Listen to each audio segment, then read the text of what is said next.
Bung Karno itu kalau dalam bahasa orang Blitar ini danyang. Mengdanyangnya danyang Indonesia. Jadi orang dulu. Kalau bahasa modernnya ya founding fathers, pendiri bangsa. Itu lek Jawane iki danyang. Cuma nek danyang itu biasanya kelas kampung. Kelas desa, pendiri desa itu danyang. Karena apa? Kita ini jadi khol kayak begini. Ini khol ini. Ini khol ini biasanya kan tradisi kaum muslimin. Ini khol itu tradisi kaum muslimin. Tapi akar bangsanya ada. Makanya khol itu rame terus di mana-mana. Karena akar kebangsaan kita punya tradisi hormat leluhur. Jadi kita ini punya tradisi hormat leluhur. Cuman kalau menyebut leluhurnya itu danghyang. Kita itu menyebut leluhur itu danghyang. Makanya kalau diambil belakangnya tok, itu namanya eyang. Nah kalau lurus danyang. Abdurrahman kalau belakangnya tok Rohman. Kalau lurus Durakeman. Abdur Rosid kalau belakangnya tok Rosid. Kalau lurus Durasid. Loh, makanya danyang. Nah danyang itu orang tua dulu. Jadi dia bukan hantu. Orang tua yang punya pengaruh karena mendirikan sebuah kampung. Nah, poro danyang ini kalau orang Eropa menyebutnya grandma, grandpa. Kalau orang Cina oma, opa. Kalau orang Arab syekhun suyuh. Kalau orang Indonesia terutama di Jawa dulu nenek moyangnya Bung Karno menyebutnya danghyang. Makanya orang Jawa di sini menyebut danyang. Nah, danyang ini bukan hantu, mohon maaf. Ini gara-gara males belajar itu, dikit-dikit hantu. Terus setelah itu beranak pinak ini danghyang ini, beranak pinak itu ditanyain, ada apa-apa cucunya itu nanya, yang kalau mau nanam jagung kapan, mau nanam padi kapan. Karena dulu nggak ada Google, jadi nggak ada googling, nggak bisa, makanya nanya lah. Ketika nanya dijawab. Setiap jawaban dari danghyang ini harus diestoke. Lah ngestoke dipegang betul. Itu namanya dipundi. Kalau orang kita dulu yang diestokno betul dipundi. Makanya poro danghyang karena dawuhnya itu dipundi, maka orang menyebutnya pepunden. Terus rumahnya namanya punden. Jadi punden itu bukan rumah hantu, itu rumah nenek moyang kita. Nah, terus ketika lama-lama makanan mulai berkurang, pertumbuhan penduduk dan ketersediaan makanan nggak imbang, maka melakukan migrasi. Ada migrasi kelas internasional, ada kelas lokal, transmigrasi, migrasi. Nah itu setahun sekali mereka rindu pulang, nengok dangyangi itu, nengok danyangi itu, setahun sekali pulang. Nah makanya kita punya budaya mudik. Kita ini budaya mudik tahunan untuk nengok dangyang. Nah bawa oleh-oleh. Sing hidup dikasihkan, yang mati disembayangi. Nah nyembayangi atau mendoakan leluhur, upacaranya dikenal dengan nama upacara serodo. Maka ketika upacara serodo itu dilakoni, dijalankan, maka ada istilah nyadran. Nah ini sadranan sebenarnya. Kalau nyadran katok kalau belum dipakai, kalau dipakai katokan. Sarung kalau belum dipakai sarungan. Nah nyat serodo kalau belum dijalankan ya serodo, kalau dijalankan jadi nyadran. Terus dibilangi eyangmu itu nggak mati, cuman pindah dari alam kecil ke alam besar, mikrokosmos ke makrokosmos, itu dalam bahasa. Nah Makanya karena sudah pergi tapi masih hidup, pindah alam, didoakan merui kaki Danyang Nini Danyang. Ini landasan, makanya mendoakan leluhur itu mau pindah agama apa setelah agama datang, tradisi ini nggak pernah hilang. Karena itu lahir asli dari bumi Nusantara. Jadi bangsa kita sudah beradab, tidak pernah menyia-nyiakan para pendahulu. Loh, makanya kita ini punya sama kayak orang solawatan gitu, dangdutan, nyanyi. Karena bangsa kita ini juga punya tradisi nyanyi. Makanya kalau ada konser, ada apa gitu, pengajian, ada konsernya ya. Karena kita punya tradisi nyanyi dari dulu nenek moyang kita. Sampai hari ini kan kita punya tradisi nyanyi. Di Jawa misalnya ono semute nyanyi. Semuti anak-anak kebo bongkang nyanyi. Weru mentok nyanyi deh. Tok mentok tak kandhani. Weru pipo nyanyi tak tutuk nganggo pipo ledeng. Lho sampai bojone minggat itu nyanyi kok. Dang Bali Sri nyanyi. Loh, bahkan silet itu dinyanyikan kalau orang Jawa. Demo silet ku dikenal. Loh, artinya makanya kita juga punya alat musik. Makanya kalau sesuatu dinyanyikan kita itu seneng. Makanya musik rap itu gak laku karena gak ada lagunya. Pagi hari saya makan, sore hari ke hall, tengah malam tidur, pagi hari hormat bendera. Ya gak laku, kok gak ada lagunya. Makanya kita juga punya alat musik. Makanya sekarang kalau ada dangdutan, ada konser ya ramai. Oh, kita juga punya alat musik. Bahkan orang Eropa alat musiknya mudah bikin ya, wong gitar, kayu tali, kayu tinggal motong, tali kasih. Orang Arab musiknya mudah, terbang kayu kulit, kulit tinggal motong, kayu tinggal ngeruai. Tapi kita punya alat musik gamelan loh ya, bangsa ini terbuat dari logam. Artinya hanya bangsa yang menguasai ilmu pertambangan yang maju dan penguasaan metalurgi yang mapan mampu membuat alat musik dari logam. Tuh, kita ini punya.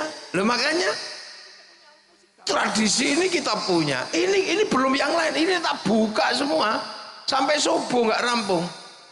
Mungkin nanti kita buka di hall berikutnya.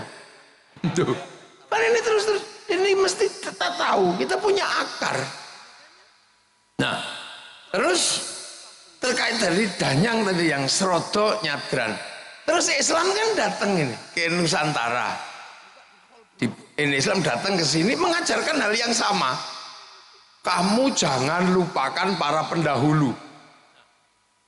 Ya, kamu jangan lupakan para pendahulu. Sebut dan doakan.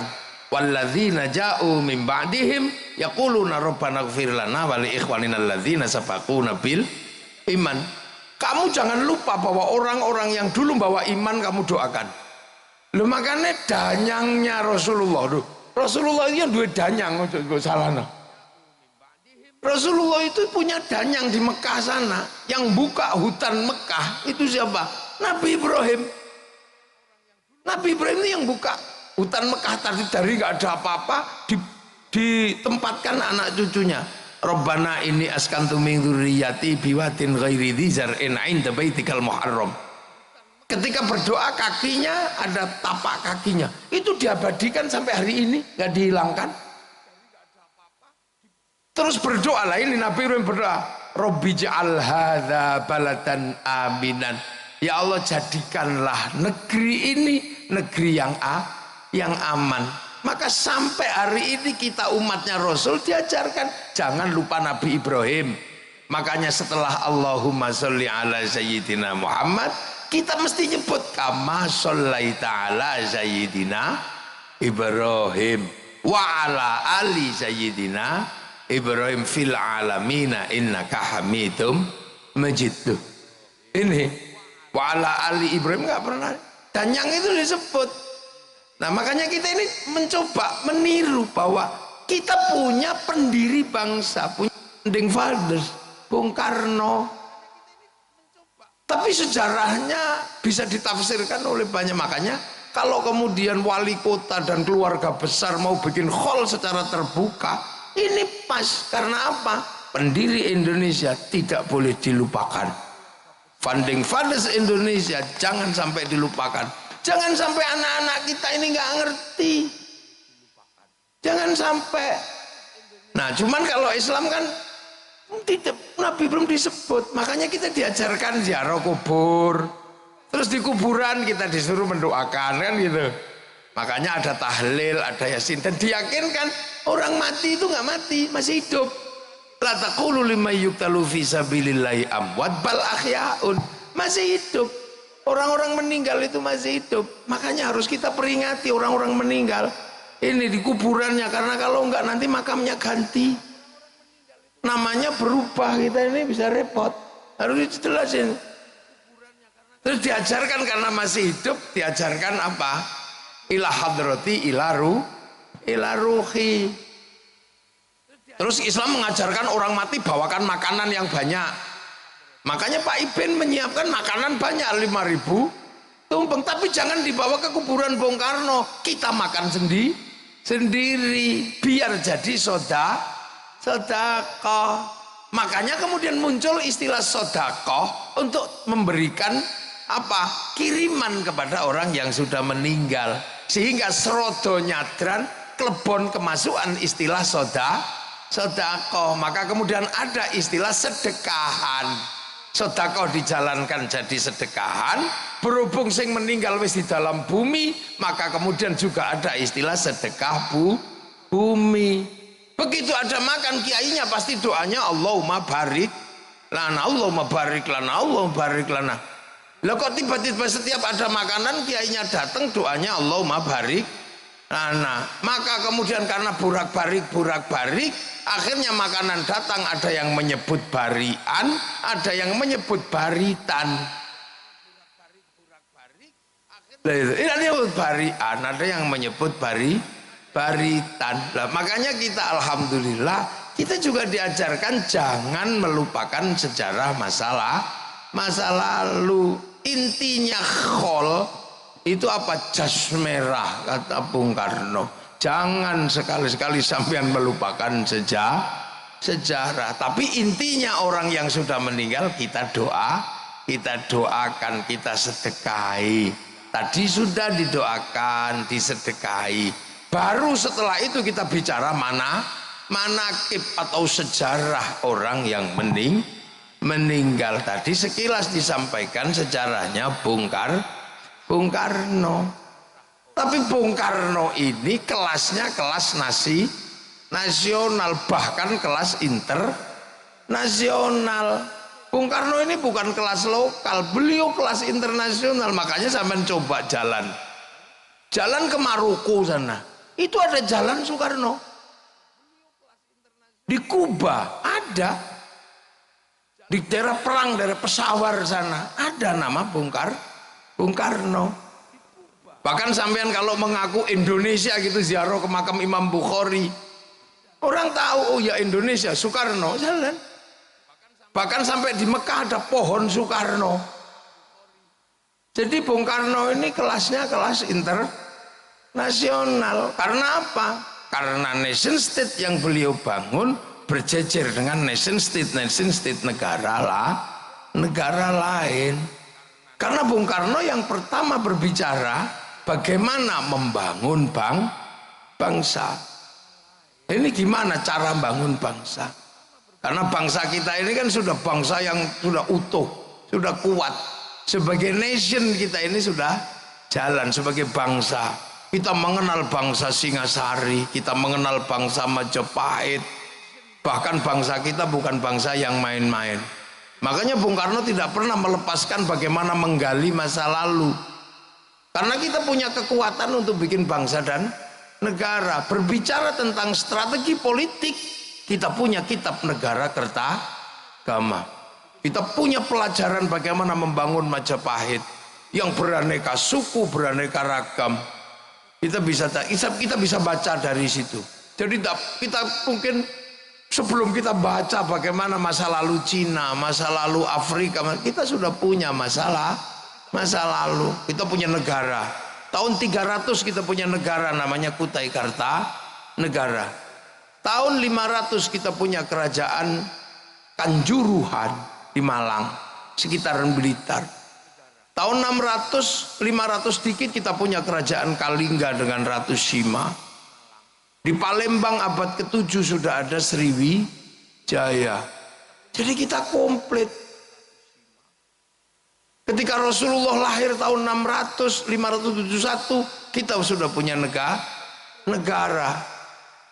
Bahkan ketika dunia luluh lantak oleh Mongolia tahun 1250, sehingga Arab jatuh ke Mongolia, Cina jatuh ke Mongolia, Eropa jatuh ke Mongolia, maka ketika Mongolia mengarahkan armada multinasionalnya ke Nusantara, apa kita takut sama mereka? Enggak. Apa yang terjadi? Kita lawan mereka. Kertanegara motong kupingnya Menci, sehingga mereka mendatangkan pasukan, dilawan oleh ekspedisi Pamalayunya Kertanegara. Hasilnya apa? Mongolia kalah di Selat Malaka. Satu-satunya bangsa yang pertama kali mampu mengalahkan Mongolia itu bangsa Nusantara, namanya Singasari. Jadi makanya jangan heran ketika Belanda kok ngajak perang, rampung. Salahnya Belanda itu ngajak perang. Salahnya penjajah itu ngajak perang. Lupa bahwa bangsa ini jago perang. Coba kalau Belanda itu tetap stabil dengan perdagangan, mungkin kita nggak akan merdeka. Belanda itu strategi tetap dengan gaya VOC gitu ya. Terus misalnya dagang, ya rugi-rugi dikit, atau badi-badi dikit. Mungkin kita juga masih dengan politik divide et impera. Tapi begitu dia ngajak kelahi, dia lupa bangsa ini dari dulu tukang kelahi. Makanya jangan sekali-sekali kita ngajak kelahi orang Indonesia, habis sampean. Lah ya kan? FPI begitu ngajak kelahi, habis sama bangsa Indonesia. Tadinya aman-aman saja karena gak ngajak kelahi, maka bangsa ini jangan diajak kelahi. Karena begitu sekutu ngajak kelahi di Surabaya, apa bangsa ini takut? Enggak. Dan sebagai catatan, satu-satunya bangsa yang merdeka karena perang dengan penjajahnya hanya Indonesia. Jadi salahnya Belanda, jangan ngajak gelut. Makanya kalau di Indonesia ada orang kok dikit gitu, ya mesti kalah wong kene iki tukang gelut cilik-cilik. Perang dengan penjajahnya hanya Indonesia. Ya Surabaya kalah cacak menang cacak. Duh iya. Makanya kita ini jangan diajak kelahi. Jadi di Indonesia itu jangan ngajak kelahi lah. Karena kalau ngajak kelahi nggak ada yang lebih kuat. Salahnya Belanda itu ngajak kelahi, maka dilawan di Surabaya. Sekutunya diprovokasi ngajak perang. Nah, situasi-situasi yang seperti ini kemudian dirangkum oleh Bung Karno. Sejarah masa lalunya seperti apa, bagaimana penghuninya seperti apa, ini terus dunianya seperti apa. Mungkin suatu saat mesti harus ada kita baca di bawah bendera revolusi, itu tulisannya Bung Karno yang luar biasa, yang luar dirangkum semua. Nggak ada satupun yang nggak dirangkum oleh Bung Karno. Mulai dari gerakan musik ya dirangkum di situ. Musik ngakek-ngok aja dipikir sama Bung Karno. Iya kan? Kemudian Islam Sontoloyo sudah dipikir sama Bung Karno. Jadi Bung Karno, Elvis Presley udah dipikir, Bung Karno mikir. Jadi Bung Karno ini kadang kalau kita baca ini orang memang tidak pernah mikirkan dirinya sendiri. Mau apa aja dipikir. Makanya ketika Bung Karno itu memikirkan sesuatu yang besar, ini Bung Karno menjadi traffic daripada nation state. Lalu lintas politik, lalu lintas ekonomi, lalu lintas agama bisa ditampung oleh Bung Karno. Kiai hanya ngomong agama. Politisi hanya ngomong politik. Budayawan hanya ngomong budaya. Tapi nation state butuh struktur yang paling mapan untuk menjadi traffic daripada pembicaraan seluruh anak bangsa. Dan itu ada pada Bung Karno. Itu bedanya. Makanya Sampean kalau mau jadi orang sekelas Bung Karno harus bisa menjadi traffic semua kepentingan. Kalau kemudian lalu lintas yang bisa lewat di kamu cuman orang yang seneng artis tok, ya kamu nggak akan ketemu dengan orang yang seneng patung. Orang yang seneng patung nggak akan lewat kamu karena kamu nggak suka patung. Orang yang seneng musik nggak akan lewat kamu karena. Nah, Bung Karno ini bisa menjadi traffic dari semua kepentingan bangsa. Walaupun beliau lahir dari politik etis, di mana Belanda memberikan hak pada pribumi untuk sekolah. Nah, ini Bung Karno. Jadi ditinjau semua sama Bung Karno. Sejarahnya seperti apa gitu. Nah, itu butuh. Nah, untuk kebutuhan itu makanya kita bisa melihat Bung Karno berani mengambil sikap. Dan monggo Bu Sukmawati monggo.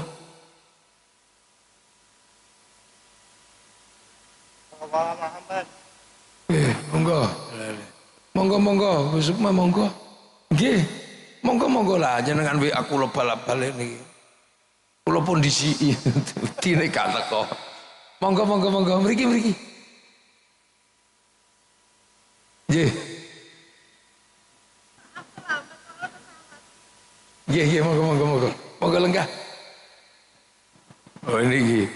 Jadi kira-kira Bung Karno itu wajahnya yang gak jauh-jauh lah dari Bu Sukma, dari putrine. Terketa ini kata ya podo. Jadi sekali lagi bangsa ini itu arusnya banyak. Jadi karena kita ini puluhan suku, puluhan bangsa, puluhan agama, kepercayaan, dan ini semua membawa arusnya masing-masing. Semua punya ceritanya masing-masing. Semua punya ceritanya. Nah, yang mampu merangkum itu, nah itulah Bung Karno. Itu kekuatan Bung Karno sebenarnya adalah menjadi trafficnya semua orang yang pengen bangun bangsa Indonesia dari ketertindasan imperialisme dan kolonialisme di waktu itu. Itu kekuatan Bung Karno. Jadi Bung Karno bisa ngomong apa saja. Itu nggak mudah orang punya kemampuan untuk bisa ngomong apa saja. Dia bisa. Dan itu kita bisa baca di bawah bendera revolusi. Sampean juga sama. Orang punya potensi kalau orang bisa menjadi lalu lintasnya orang banyak. Makanya para pemimpin ini bisa jadi wali kota. Itu ya trafficnya orang banyak, partainya banyak, alirannya banyak. Lalu makanya kiai juga sama. Kiai kalau bisa menjadi traffic orang banyak, ya dia akan hadir menjadi eksistensi yang cukup bisa mewakili kepentingan orang banyak. Di zaman itu Bung Karno bisa. Nah, itulah makanya ada istilah beliau ini pendiri. Makanya orang nggak komplain ketika Bung Karno yang akan baca proklamasi. Orang nggak mungkin karena merasa semua terwakili. Semua merasa diwakili oleh Bung Karno. Yang kelompok agama diwakili, kelompok modernis diwakili, kelompok ini diwakili. Sehingga bisa merangkum itu semua. Nah, rangkuman itu kemudian kita bisa lihat yang paling kita pahami rangkuman dari apa yang terjadi traffic itulah yang kemudian kita kenal dengan Pancasila. Itu rangkuman Bung Karno. Bahwa di Indonesia orang tidak mungkin menjauhkan diri dari Tuhan. Apapun Tuhannya, apapun kepercayaannya, orang Indonesia nggak mungkin tidak bertuhan. Dan sejarah bangsa ini tidak pernah melepaskan dan meletakkan Tuhan menjadi kelas 2, Tuhan menjadi kelas 1. Semenjak zaman lahir agama kepercayaan, Yang namanya kapitayan itu Tuhan sudah tertinggi. Tan keno kinoyo ngopo. Kedatangan Hindu, Tuhan juga tetap tertinggi. Makanya kasta yang ngomongin Tuhan itu kasta tinggi. Namanya Brahmana. Dia bukan kasta kelas 2, dia kasta kelas 1. Tuhan tetap yang tertinggi. Loh, makanya ketika merangkum ini semua, jangan pernah sekali-sekali orang Indonesia melupakan landasan Tuhan. Makanya nomor 1 itu ketuhanan.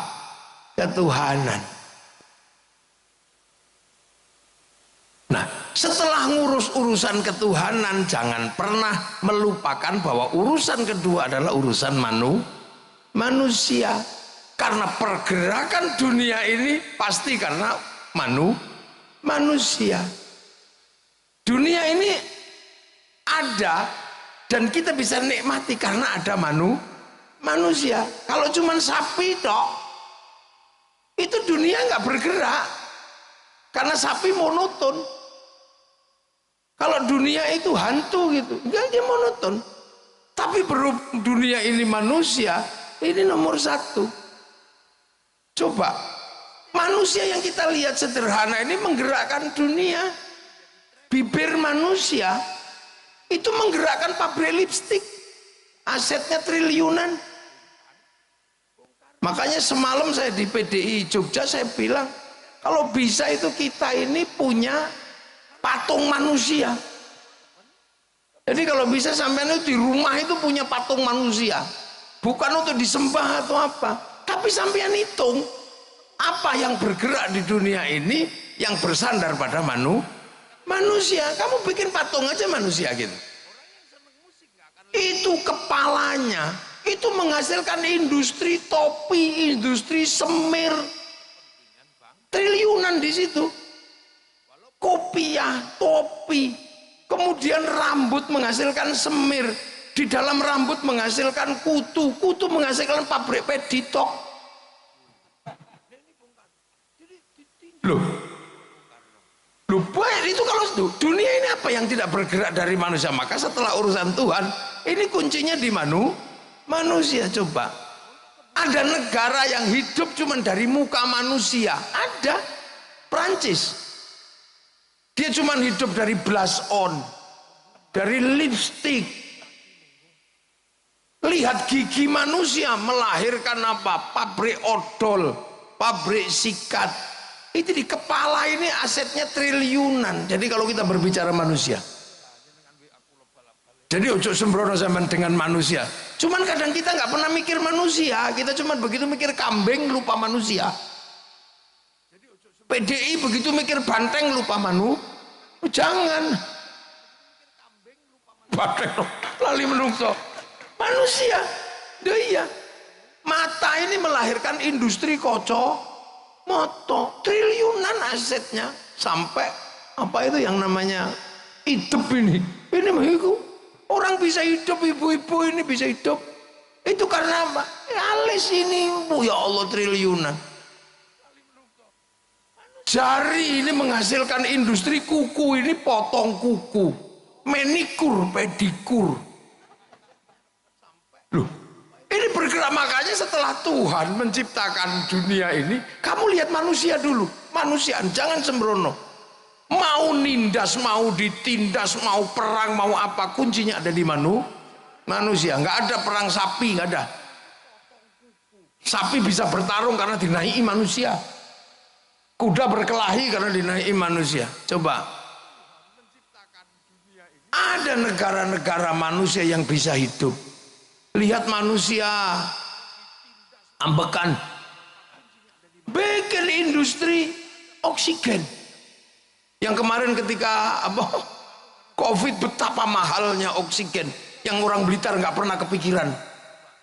Baru kepikiran oksigen itu cuman kalau ada entutnya baru kepikiran cari oksigen.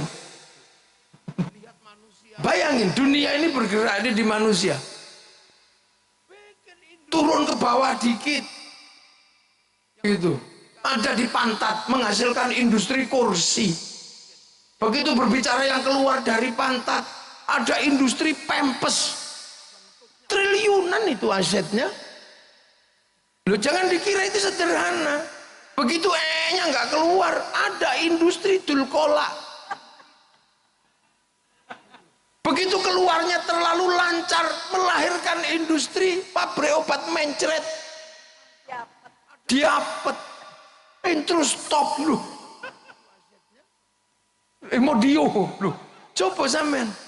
Naik dikit bagian depan menghasilkan industri kondom. Loh, coba.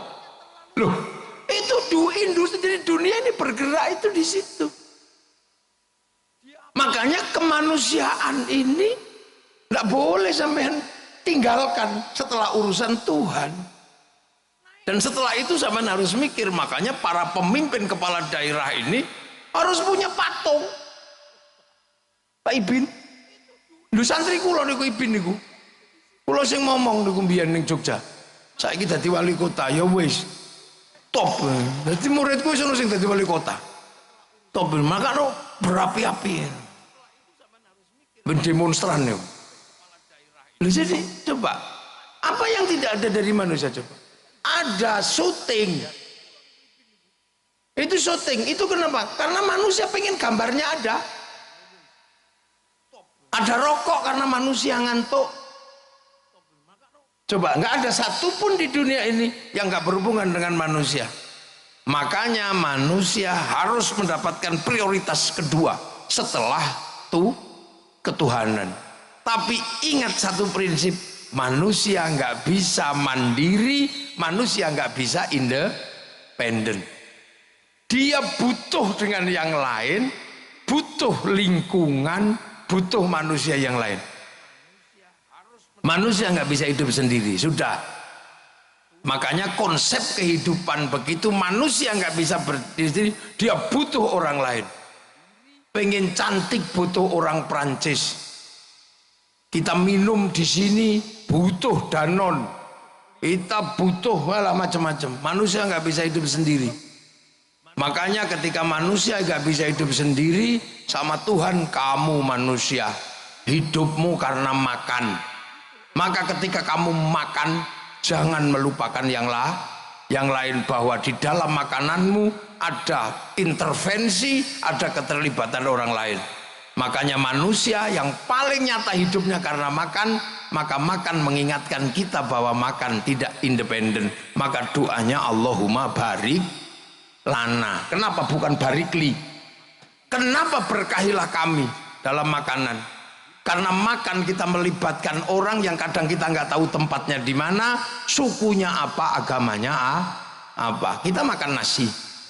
Begitu kita makan nasi, pasti di situ melibatkan sawah karena sapi apa ditanam padi itu. Begitu sawah melibatkan negara, melibatkan menteri ATR, melibatkan BPN, karena kalau enggak sawah pasti perang. Setelah padi itu ditanam, kita melibatkan pabrik pupuk, entah di mana pabriknya kita nggak tahu.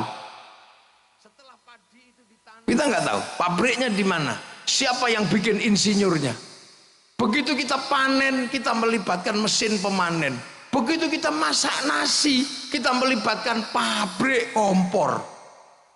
Kita melibatkan pabrik LPG, kita melibatkan pabrik apa? Rice cooker. Itu dunianya di mana kita nggak tahu. Jadi makan itu transnasional. Dan sebenarnya begitu nasi itu ada di piring, kita melibatkan pabrik piring. Begitu kita makan ada bumbunya. Yang nanam bumbu di mana kita nggak tahu. Yang nanam bawang di mana, yang nanam merica di mana. Begitu kita makan enak, bumbunya karena dikasih garam. Yang bikin garam kampungnya Pak Said Abdullah ini, Madura. Dan kita kadang curiga sama orang Madura ketika bikin garam. Kita curiga, jangan-jangan ditambah garamnya itu kencing dia.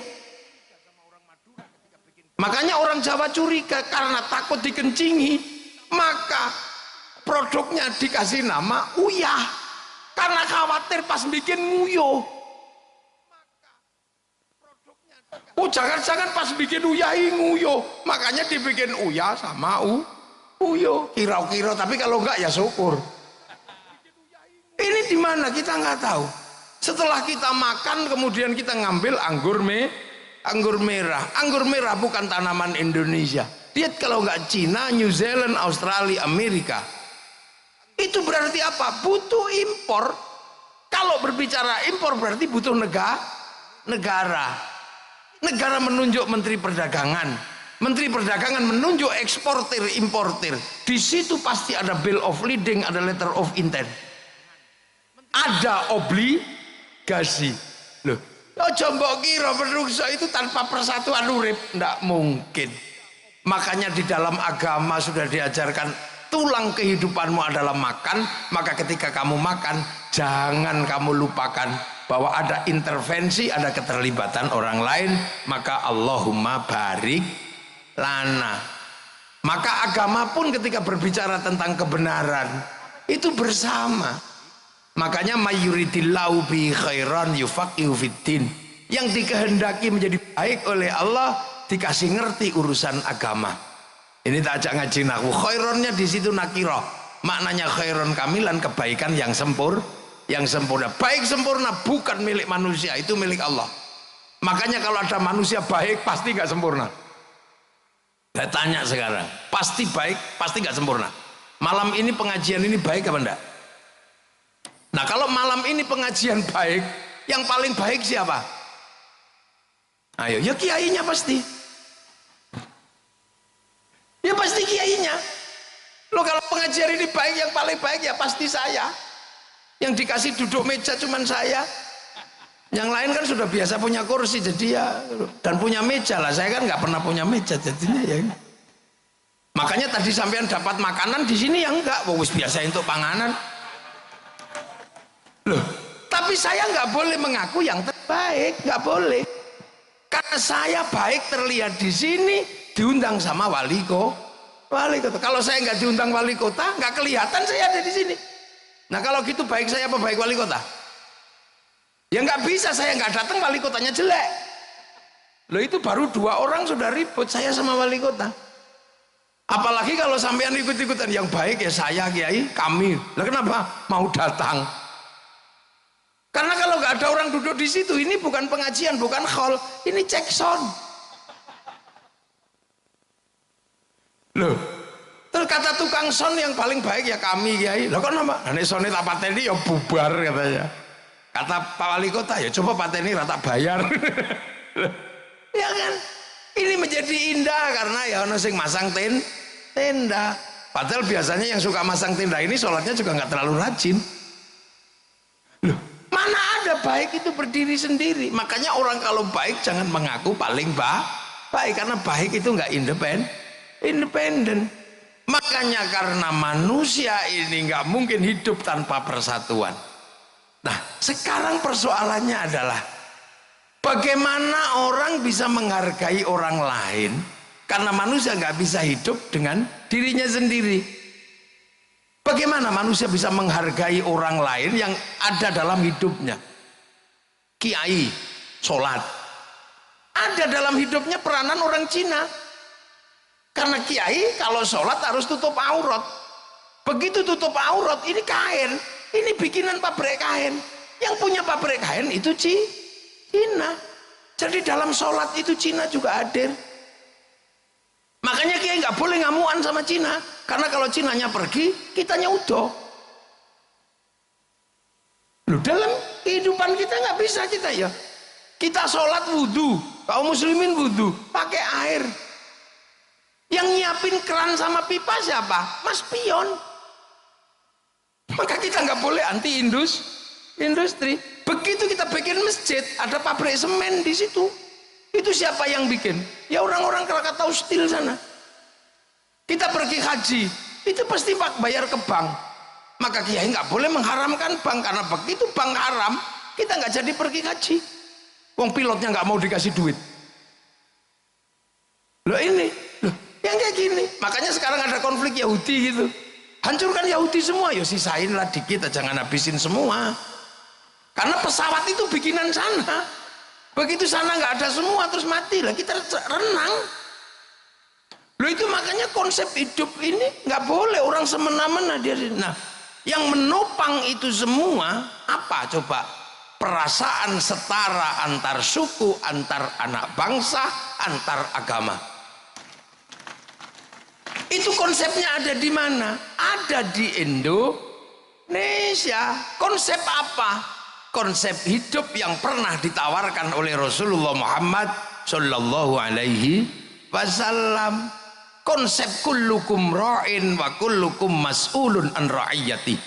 Kalian semua adalah para pemimpin yang harus hidup saling tanggung jawab antara yang mimpin dan yang dipimpin. Konsep bertanggung jawab dalam perbedaan suku, bangsa, agama, tapi hidup setara, itulah yang disebut ra'iyah. Ra'iyah itulah yang akhirnya dipakai oleh pendiri bangsa ini untuk menyatukan perbedaan menjadi rakyat. Makanya Bung Karno tidak memilih konsep, tidak menerima konsep people.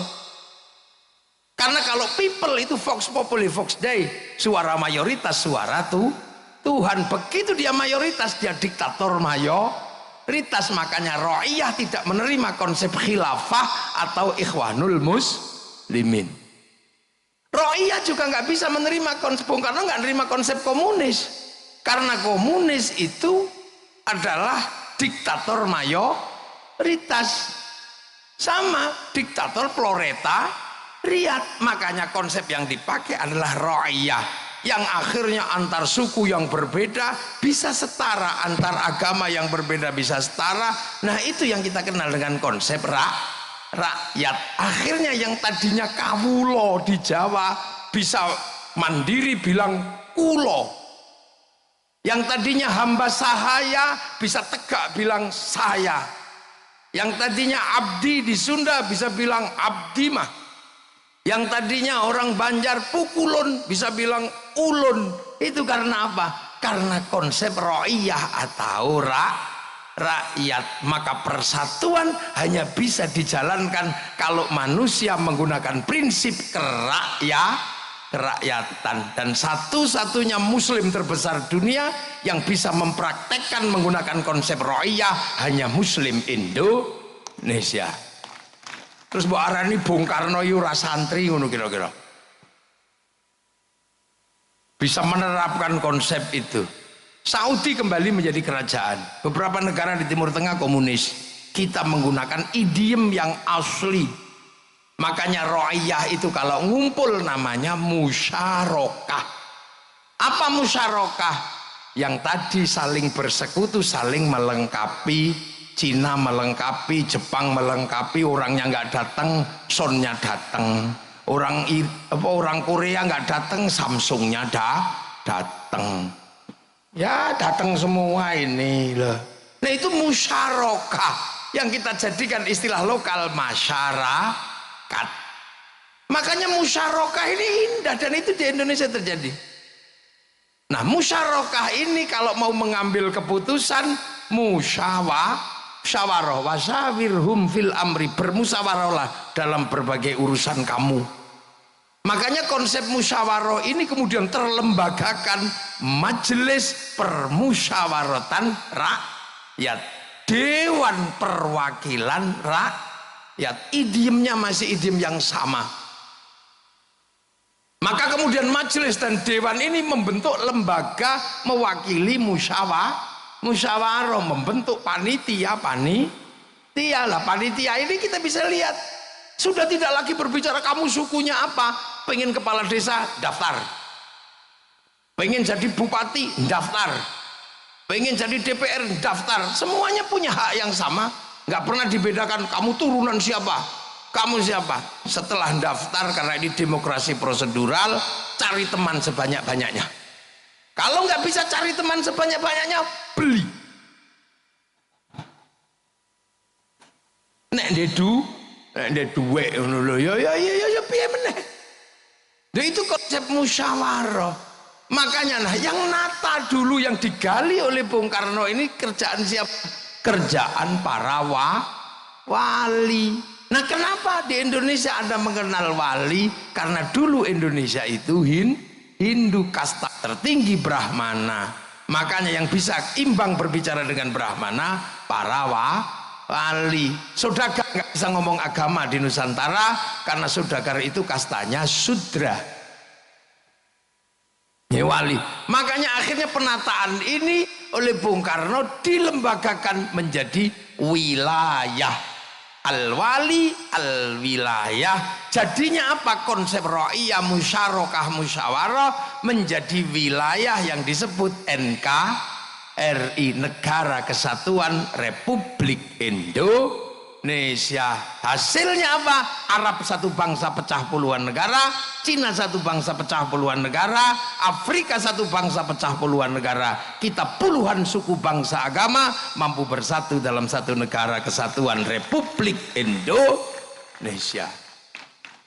Lah itu. Makanya ini kerakyatan menjadi landasan. Terus yang mimpin siapa? Harus orang yang jernih, hatinya penuh nilai ketuhanan. Hati yang penuh ketuhanan nilainya disebut hati yang penuh hikmah. Maka kerakyatan aja bisa dipimpin oleh hikmah. Ini bahasa-bahasa padat yang luar biasa, yang saya nggak yakin orang sekarang bisa menggali bahasa yang padat itu. Oleh hikmah, kebijaksanaan. Ingat, kebijaksanaan. Karena apa? Tempat orang di mana-mana. Kalau misalnya presiden Indonesia asalnya dari Jakarta, kok yang diurusi Jakarta tok. Jadi Bupati Blitar itu asalnya dari Kecamatan Pelingi, kok yang diurusi Pelingi tok. Itu bukan bijaksana, itu bijak sini. Loh, makanya kebijaksanaan bukan kebijaksinian. Butuh permusyawaratan dengan konsep perwakilan akan tercipta keadilan sosial bagi seluruh rakyat Indonesia. Loh, ini nggak ada lagi yang cerita sekarang. Nggak ada lagi bahwa ini butuh darah dulu.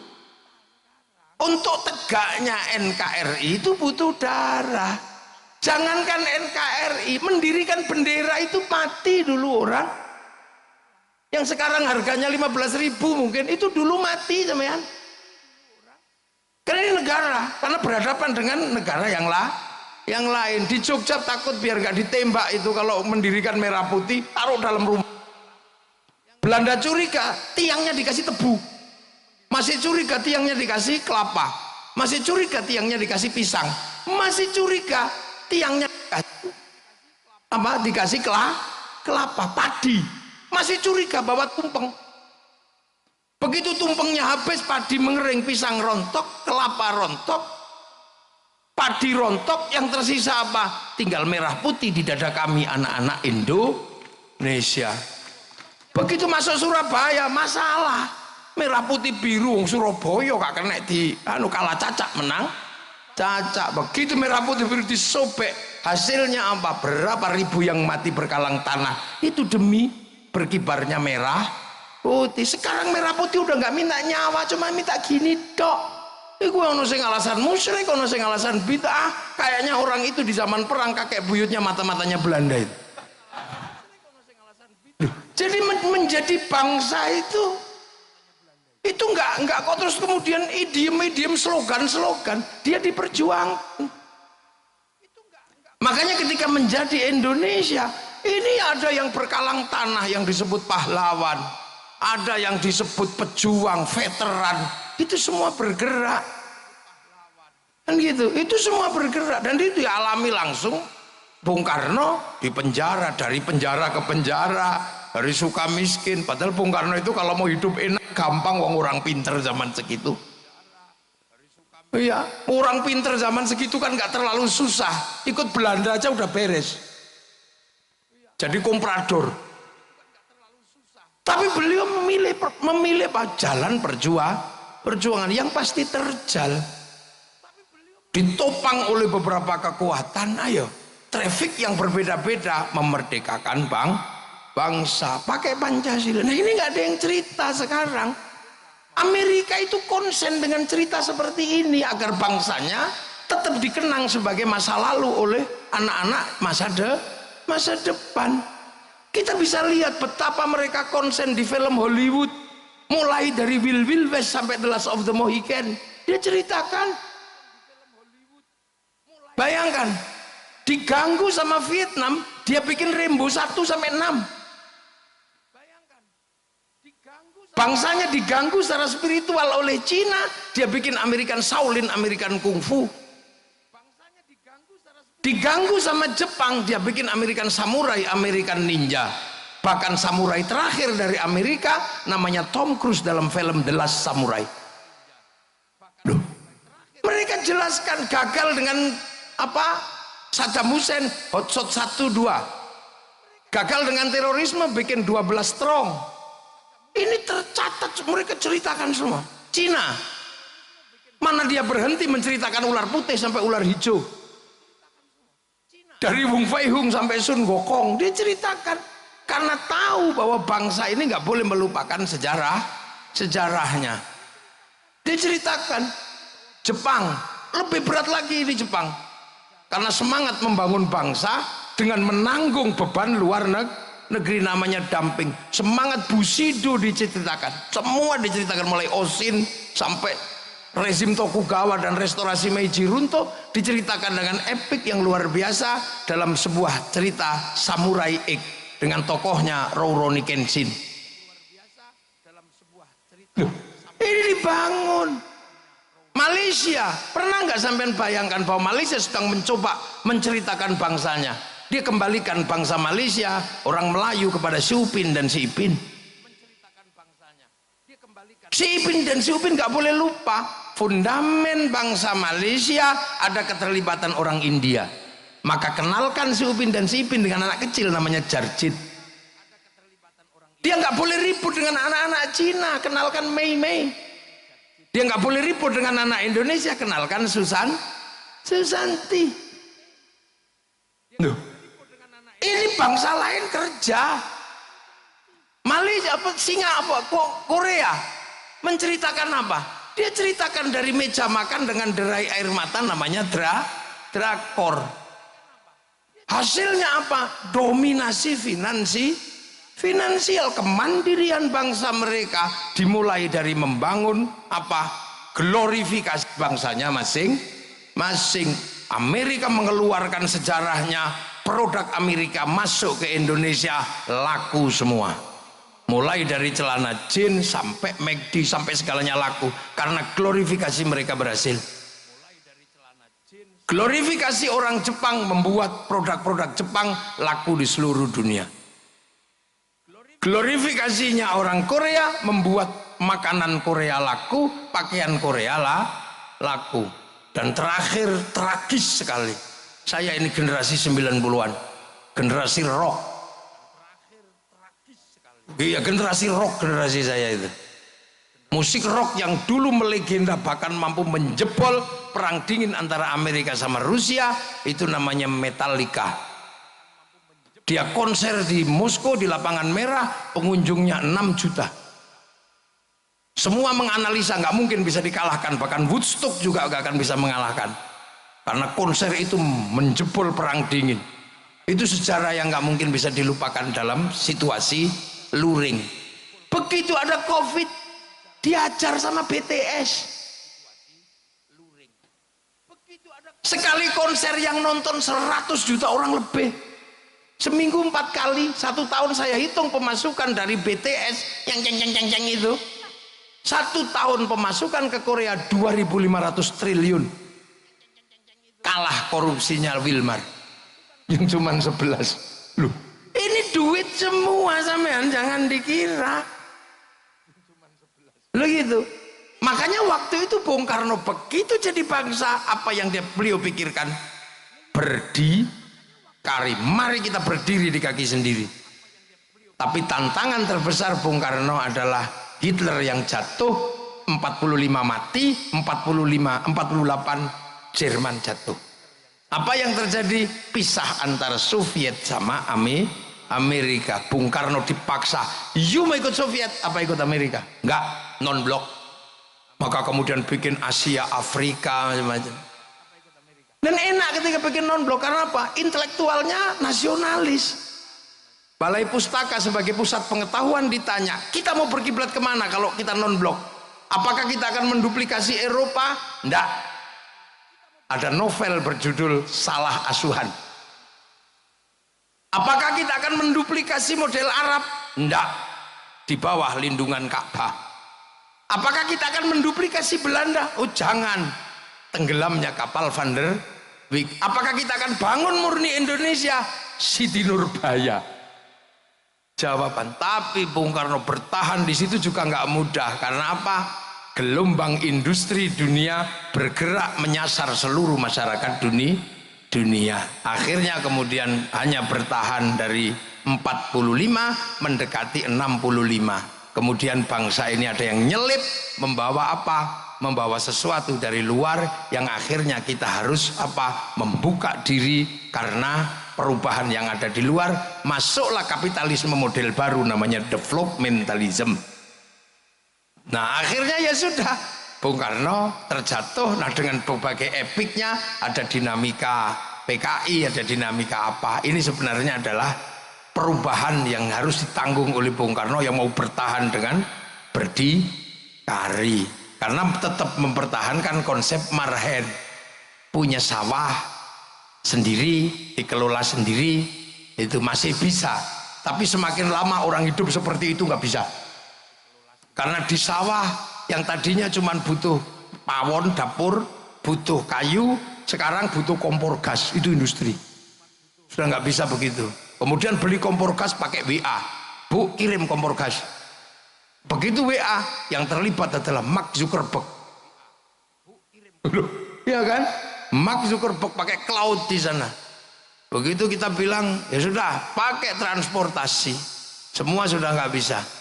Ini dunia baru, dunia digital. Makanya kita harus mempersiapkan diri menghadapi dunia digital. Ini harus kita hadapi. Ketahanan digital. Yang paling mungkin nanti saya pesan kepada bapak-bapak yang dari Jakarta, ketahanan digital harus dimulai dari mana? Dari ketahanan kita memperjuangkan coding dan algoritma internasional kita. Kita punya huruf, tapi huruf nasional adalah huruf Latin. Sehingga coding kita, algoritmanya adalah algoritma Latin. Cina nggak mau. Cina menggunakan algoritma sendiri, huruf sendiri masuk dalam domain internasional. Sehingga dia bisa lawan Amazon pakai Alibaba, dia bisa lawan WhatsApp pakai WeChat, dia bisa lawan Facebook pakai QQ Runner. Kita nggak bisa punya ketahanan digital nanti. Itu Pak Ganjar, para petinggi-petinggi negara. Saya cuman usul aja, wong saya cuman bisanya nggak raja. Algoritmanya itu algoritma abjadun hawazun. Lah ya, ini negara. Nah, Bung Karno menghadapi problem di situ. Ya sudahlah, akhirnya bangsa ini terus bergerak dan sampai hari ini bangsa ini melewati fase yang sangat panjang. Dan nanti entah sampai kapan, karena orang juga harus berpikir ini Cina apa Amerika. Loh, ini harus terjelaskan karena apa? Bangsa ini mempersiapkan bagaimana bisa produksi. Makanya kalau kiai sih sederhana, yang lain itu biar diurusi sama politisi-politisi dan orang pinter-pinter. Kiai mempertahankan keutuhan bangsa dan negara. Itu tugas kiai. Kita jaga. Makanya cara kiai menjaga NKRI itu sederhana. Yang penting rukun. Makanya kiai itu kalau apa-apa agama selalu menjadi landasan kerukunan. Kiai doa, ya biar rukun. Doanya bareng Pak. Bareng kiainya yang doa, santrinya amin, amin, amin, amin, amin gitu.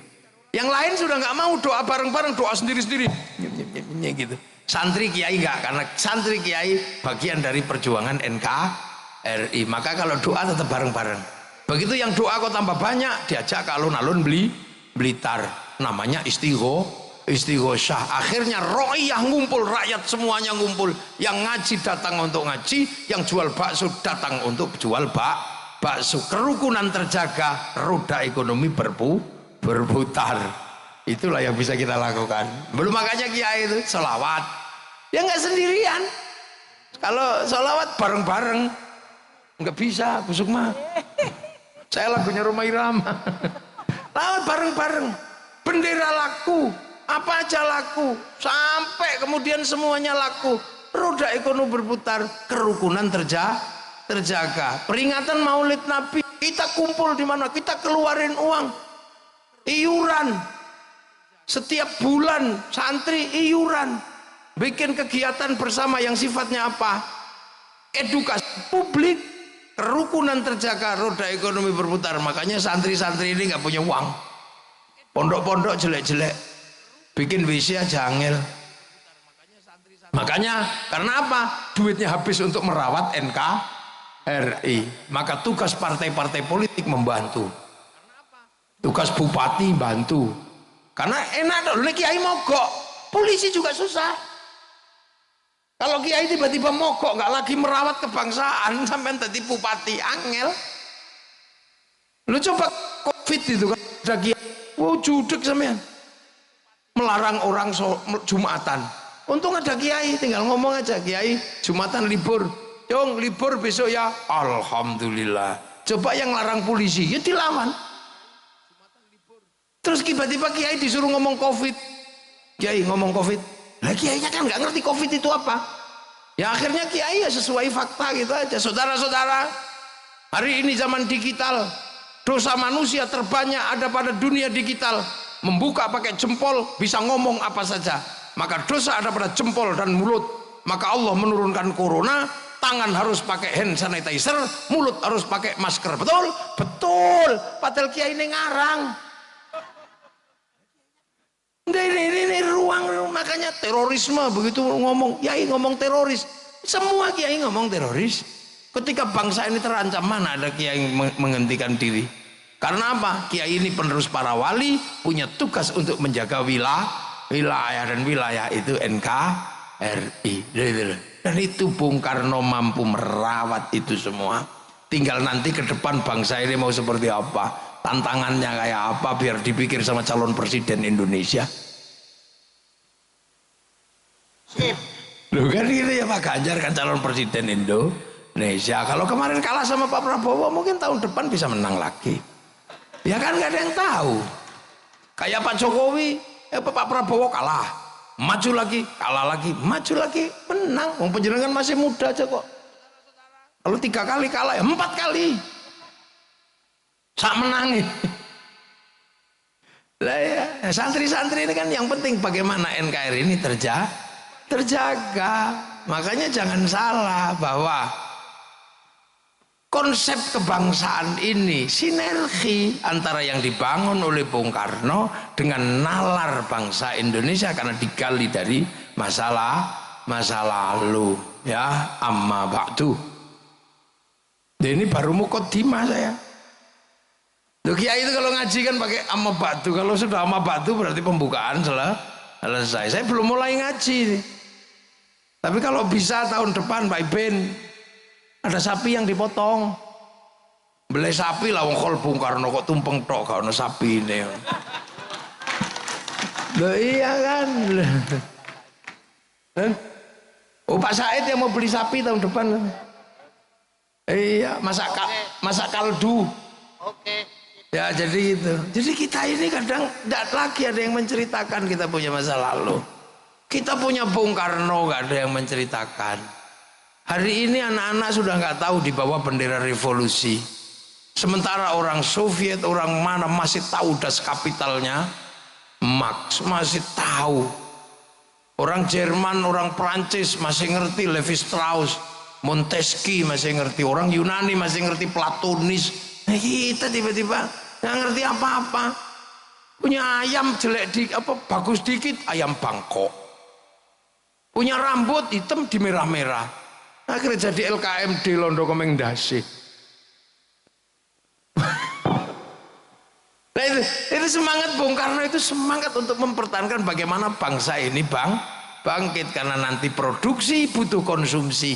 Konsumsi terbesar itu berbanding lurus dengan rasa cinta pada bangsa dan negara. Makanya kita ini ngomongin bangsa dan negara, ngomongin Bung Karno. Semoga malam hari ini bermanfaat dan nanti bisa kita lanjutkan pada call berikutnya. Assalamualaikum warahmatullahi wabarakatuh.